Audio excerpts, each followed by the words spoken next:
Olá pessoal, professor Ismar Tavares, professor de História do Brasil do Equação Certa, questão 55, competência 5, habilidade 24. O conteúdo é a ditadura militar no Brasil entre os anos de 64 e 85.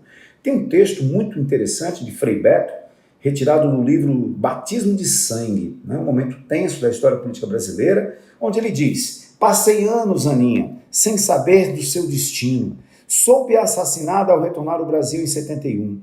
A notícia chegou-me difusa, sem detalhes, entre as grades enferrujadas do presídio Tiradentes. O gosto acre da vida azedou-me os sentimentos, avivando lembranças. A morte despira-se da máscara de bruxa entre indescritíveis torturas para apresentar-se como a eterna companheira, livrando-a das mãos dos algozes. Bênção a nós, sobreviventes, bênção a nós, sobreviventes. Rezei a promessa de que minha vida deveria ser, no mínimo, digna da sua morte, Aninha.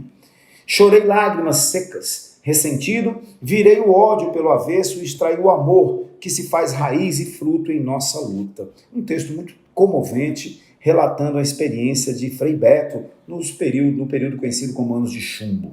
Os depoimentos daqueles que vivenciaram determinadas experiências no passado têm sido muito significativos, de acordo com as novas correntes historiográficas. Dessa forma, o caráter do depoimento de Frei Beto e o seu contexto podem ser identificados respectivamente como, galera, é um relato de alguém, a memória de alguém. Não é um relato oficial, não é uma história oficial, tá claro?